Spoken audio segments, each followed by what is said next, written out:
What's up, guys? My name is Brady Roberts. I played Nightwing in the Nightwing Prodigal series, which you can check out right here, and its sequel, Nightwing The Darkest Night, which you can check out right here. You can also check me out on IMDb right here. I'm here today to count down the top 10 alternate versions of Nightwing, because who better to do that than the guy who played Nightwing? Oh, also, I know a couple of these are Robins, not technically Nightwings, but it's my channel, so I make the rules. Number 10. In The Blue, the Gray, and the Bat, Nightwing is actually a character named Redbird, who's a Native American who wears face paint similar to Robin. Number 9. DC's Earth 43 is the Batman and Dracula Red Rain storyline, where Batman is a vampire. Dick Grayson is an obsessed vampire hunter who then gets bitten by Batman and becomes a vampire himself. Vampire Robin. He then joins the Blood League, which is like the Justice League made up of vampires. It's a crazy Elseworlds story. Number 8. There is a comic called Captain Carrot and His Amazing Zoo Crew from the 1980s. This list just gets crazier and crazier. In this comic, Batman is actually Bat-Mouse, and he is a mouse. Robin is Boyd, the Robin Wonder, and he is actually a Robin. Number 7. Batman Thrill Killer is set in the 1960s, and Dick Grayson is actually a German boy named Richard, who causes the death of his parents because of his actions as Robin. I like this version because he has a sweet leather jacket.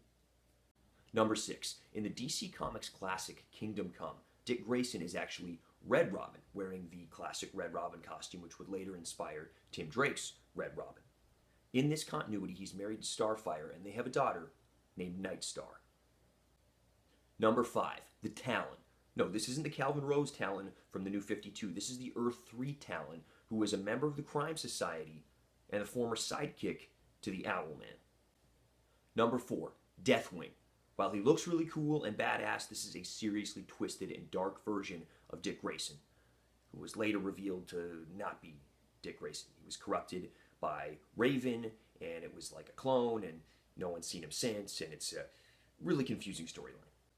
Number 3. Look, The Dark Knight Strikes Back is not exactly my favorite work of Frank Miller's, but it did give us a pretty cool villainous version of Dick Grayson, who becomes like a version of the Joker and kills a bunch of superheroes and tries to kill Carrie Kelly, and then he gets into a fight with Batman under the Batcave, and Batman hurls him into some lava, and he dies, and yeah, it's wild. You gotta read this one. Number 2. Moonwing. In 1996 and 1997, DC Comics and rivals Marvel Comics formed Amalgam Comics, where they smashed some of their best characters together. So they took two of my favorites, Nightwing and Moon Knight, and joined them into one character. I think the only reason this character is not number 1 is because he's only in a couple of issues. Bruce Wayne, Agents of S.H.I.E.L.D. If he had more exposure, he might have been number 1 on my list. Pretty cool. And my number 1 alternate version of Nightwing is Superman? Wait, what? Yeah. No, Superman was the original Nightwing. So Superman and his partner Jimmy Olsen, aka Flamebird, took on these secret identities when they were fighting crime in the Kryptonian bottle city of Kandor. Later, when Dick Grayson needed a new name, he remembered this and was inspired and chose the name Nightwing. So the original Nightwing was actually Superman and my number 1 alternate version of the character. I hope you like this list. Add some comments below, subscribe, check me out on Twitter @BradyMalibu. See you later.